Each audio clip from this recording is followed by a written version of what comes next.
Hello and welcome everyone. मेरा नाम है डॉक्टर प्राची महाजन और आज का वीडियो बहुत ही स्पेशल होने वाला है क्योंकि इस वीडियो में हमारे साथ है डॉक्टर प्रियंका द्विवेदी जो कि बहुत ही अच्छी आयुर्वेदिक डॉक्टर है और वो इस वीडियो में आप लोग को बताएंगे कि कैसा दिनचर्या होना चाहिए आयुर्वेद के अनुसार, कैसा आपका डेली रूटीन होना चाहिए। तो चलिए शुरू करते हैं इस वीडियो को। Thank you so much Prachi. आज के वीडियो में हम देखेंगे कि दिनचर्या का क्या महत्व है।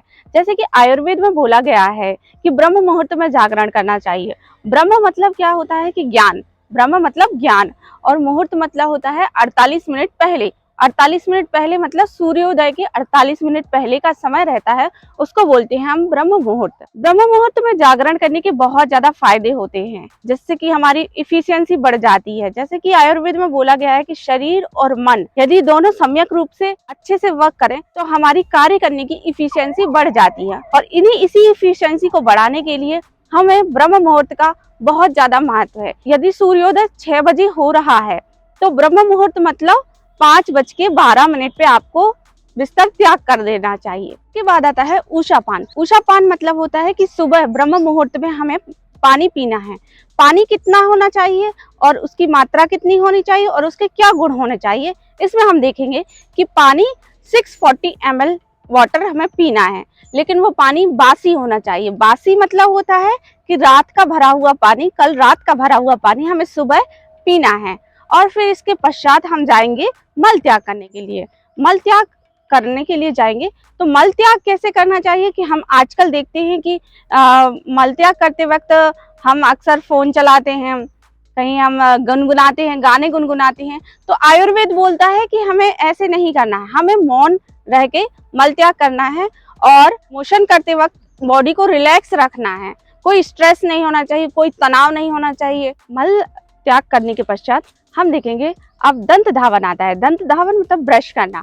ब्रश कैसे करेंगे, हमारे आयुर्वेद में बताया गया है कि दंत धावन के लिए अलग अलग दातुन का प्रयोग करना बताया गया है। जैसे कि नीम की, करंज, खदेर हो गया और जामुन हो गया, आम, इन सब की दातुन को तोड़ के हमें थोड़ा सा चबा के उनको थोड़ा थोड़ा हल्का हल्का उनका रस पीना है। इसके पश्चात हमें करनी है जीवा निर्लेखन। जीवा निर्लेखन मतलब जीभ को साफ करना है। जीभ को साफ करने के लिए हम जो जीभी लेते हैं उसका अग्रभाग मतलब आगे वाला पोर्शन ज्यादा तेज नहीं होना चाहिए, शार्प नहीं होना चाहिए। यदि शार्प रहता है तो हमारी जीभ कट जाने का भय रहता है। इसके पश्चात आया है मुख प्रक्षालन। मुख प्रक्षालन मतलब पानी से मुंह को धोना। पानी से मुंह को अलग अलग रीतियों में आचार्यों ने अलग अलग पानी, अलग अलग जल से, अलग अलग उनके गुण धर्म के अनुसार मुंह को धोने को बताया है। जैसे कि उन्होंने बताया कि शरद में और ग्रीष्म ऋतु में। शरद मतलब अक्टूबर के मंथ में, अक्टूबर, सितंबर अक्टूबर के मंथ में, और ग्रीष्म ऋतु मतलब अप्रैल, मई और जून, इनके मंथ में हमें ठंडे पानी से मुंह को धोना है। और बाकी अन्य ऋतुओं में, बाकी अन्य जो ऋतुएं हैं उनमें हमें गर्म जल से अपने मुंह को धोना है। इसके बाद हमारे आयुर्वेद बोलता है कि हमें नस्य कर्म करना चाहिए। नस्य कर्म मतलब क्या होता है, नस्य मतलब होता है नाक। नाक में हमें ऑयल की 2-2 बूंद डालनी है। 2 बूंद इस नासिका के छिद्र से और 2 बूंद इस नासिका के छिद्र से। अब इसके बाद आता है अभ्यंग। अभ्यंग मतलब पूरी बॉडी में तेल का मालिश करना। तेल कोई सा भी ले सकते हैं जो आपकी बॉडी के लिए सूटेबल है। आयुर्वेद के अनुसार सिर, पैरों के तलवे और कान, इन तीनों में विशेष रूप से तेल के अभ्यंग की मालिश करने को बोला गया है।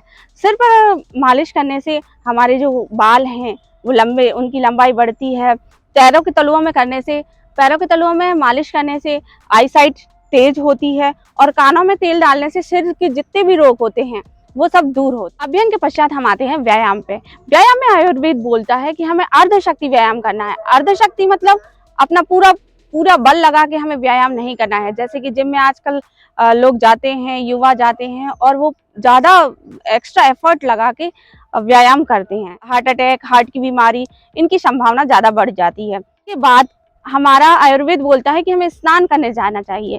स्नान हमें कैसे जल से करना चाहिए, स्नान हमें सर पे हमेशा ठंडा पानी डालना है और बॉडी का नीचे का भाग है उसको उष्ण जल, गर्म जल अप्लाई करना है।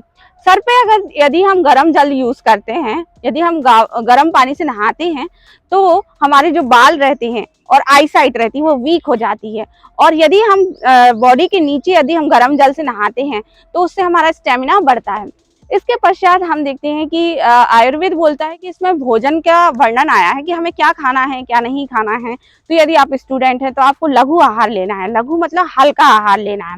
हल्का आहार मतलब जैसे आप मूंग की दाल ले सकते हैं या फिर खिचड़ी बना के खा सकते हैं, मखाने ले सकते हैं, मखाने में थोड़ा सा नमक डाल के, काला नमक सेंधव लवण का प्रयोग बताया है। जिम जाते हैं या कहीं ज्यादा एक्सरसाइज करते हैं, आपका हार्ड वर्किंग है आप ज्यादा, तो अगर आपका फिजिकल वर्क ज्यादा है तो आपको उस हिसाब से दूध ज्यादा लेना चाहिए, घी ज्यादा लेना चाहिए, केला, चने आदि इनका प्रयोग बहुत ज्यादा करना चाहिए। ऐसा लग रहा है कि आपको सोना है, ध्यान मतलब दोपहर में लग रहा है आपको कि सोना है, तो आप सोइए मत, बेड पे जाके सोइए मत। आप एक नैप ले सकते हैं 45 मिनट्स की, 10 मिनट्स की, जितना भी आपको लेना हो आप नैप लीजिए, बैठे बैठे सोइए, थोड़ा सा हल्का नैप लीजिए। आयुर्वेद बोलता है कि नैप लेने से आपकी पूरी बॉडी रिसाइकिल होती है, आप एक्टिवेट हो जाते हैं।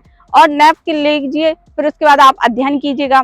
अध्ययन करने के पश्चात आप शाम के वक्त है ना संध्या वंदन कीजिए, पूजा कीजिए, पाठ कीजिए, ध्यान कीजिए, प्राणायाम कीजिए, अल्लाह को याद कीजिए, आप जो भी करते हैं आप वो कीजिए। इससे आपका माइंड रिलैक्स रहेगा, आपकी काम करने की इफिशियंसी बहुत ज़्यादा बढ़ जाएगी, आप इधर उधर की फालतू बातों में नहीं पड़ेंगे। और इसके पश्चात आप पढ़ाई कीजिए, और इस पढ़ाई करने के पश्चात आप रात को आपने जो भी सुबह से लेकर शाम तक किया है उसका एक बार पूरा अवलोकन कीजिए कि हमें क्या गलतियां थी, क्या नहीं थी, हमें क्या करना चाहिए था, कि हम अपने डेज को कितना इफिशिएंट कैसे कर सकते हैं।